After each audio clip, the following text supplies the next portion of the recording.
I would like to speak about right view, samadhi. And maybe one month ago we start to speak about right view from worldly point of view, like what is worldly right view. But today we would proceed to the topic what is kind of right view, what surpasses the normal world, what come beyond, what come much higher, what can lead you straight to the goal. And Buddha compares this right view with a situation when the archer, the one who shoot with a bow, so he fires the goal, so he shoot exactly to the mark, so he very accurate and very skilled.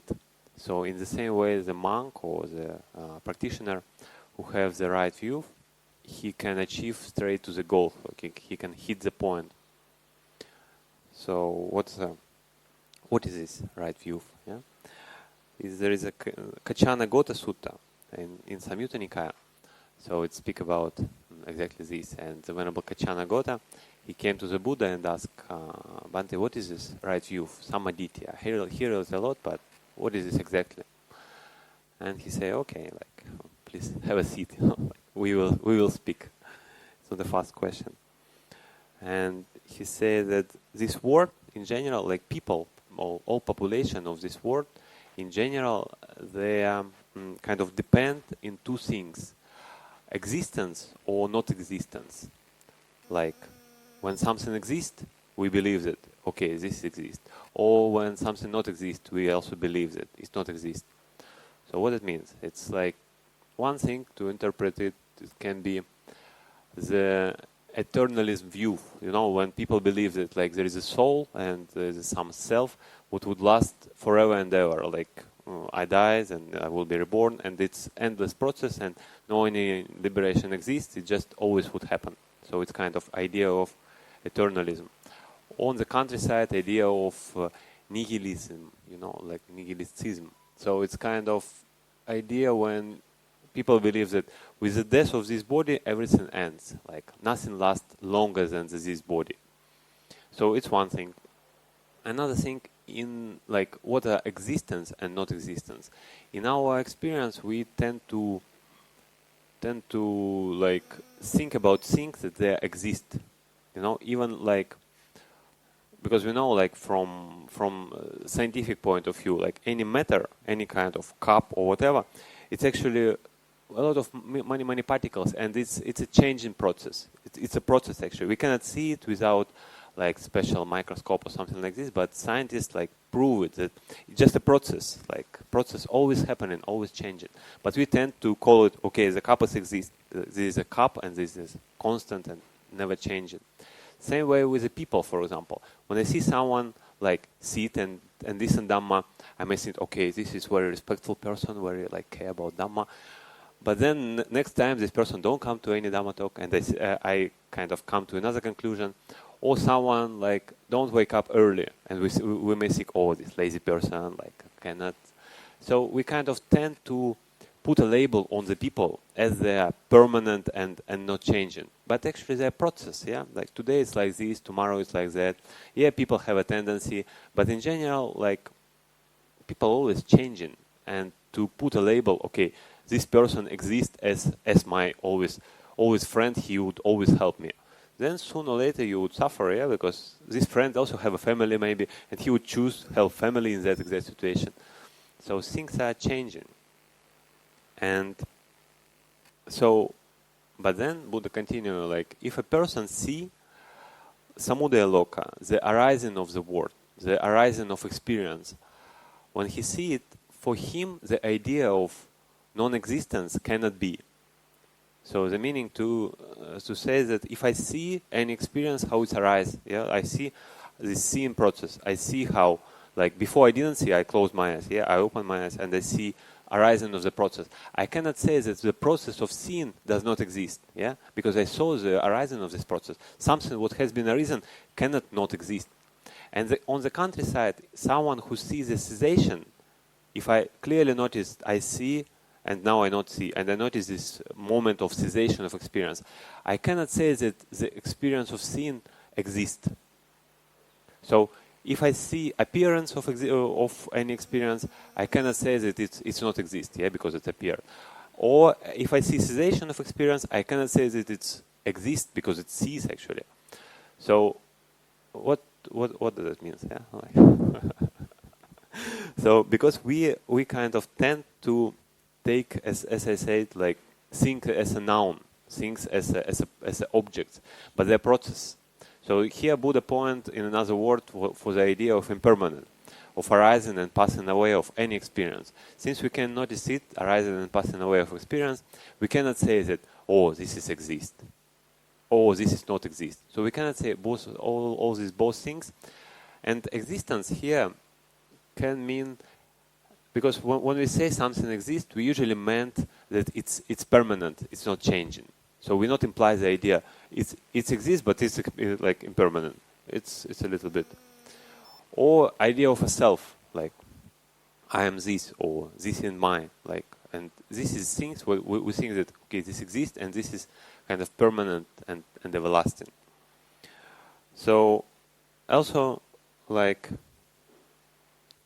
we tend to use language, yeah, like when we speak about something, we call it like, okay, I go there, yeah, I go and sit near the table. So we use nouns, table, we use the pronoun I. But it's good to use a language in a skillful way, but don't be kind of confused by it. Don't be confused that there are such things like an object, or such things as I or mine. And like the Buddha, he used the language. We know from the suttas, he used I, me, my, you, and so on. But he wasn't confused. He always said that there's no such entity as permanent and everlasting self. You can call it my or I.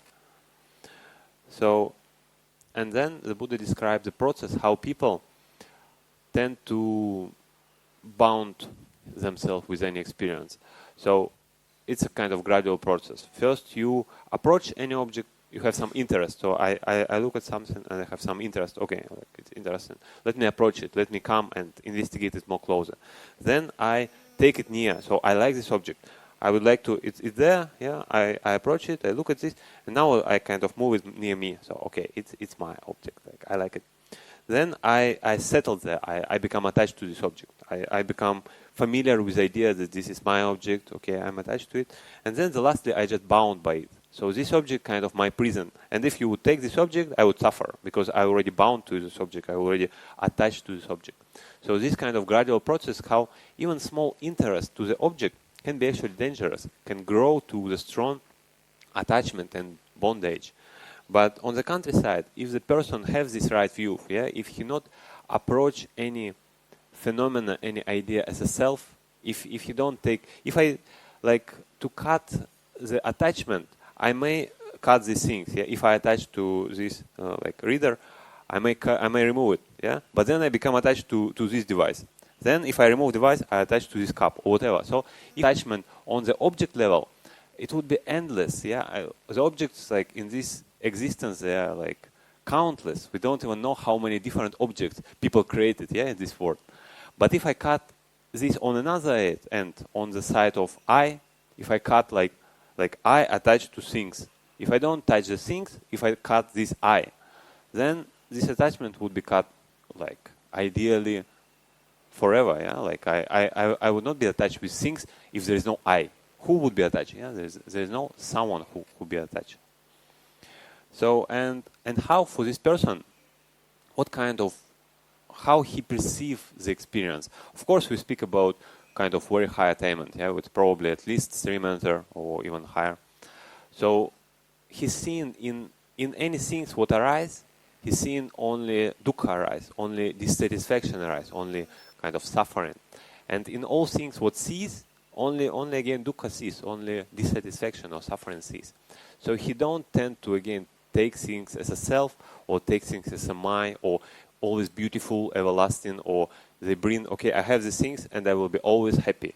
Okay, next time I will get this job and I will always happy. Yeah? Or then when my child become healthy, I will always help happy.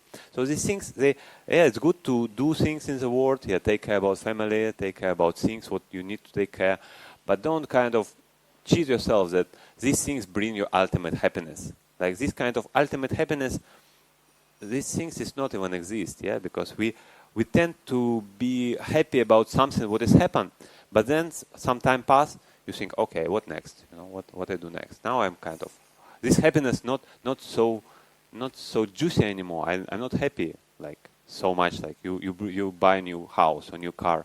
How long you may be happy? Like I don't know, year, 2 years at most. Yeah, then you become okay. It's like it's not a new house anymore. It's like here and there, it's a bit broken. Need to some like improvement. So, but Arahant or like the person who goes there at least, he at least try to see things as just dissatisfaction and just process what arise and kind of pass away. So, and what's a practical attitude? How we can practically apply this sutta? Because yeah, it's kind of interesting when we reflect about nature of Arahant. Yeah, but how we can do what we can do. So one thing when we discuss about, we tend to believe that things exist or things not exist. Just in your personal experience, you might try to kind of notice when I believe that something exists. When I see something and I start to believe, okay, it exists. Or I see something, or I not see something, and I believe, okay, it's not exist. So just notice when it's happening, when your mind tend to kind of grasp to idea existence or not existence, and try to ask a question, why it's happening, like why I believe that like this person with this quality, he exists like always, like forever and ever.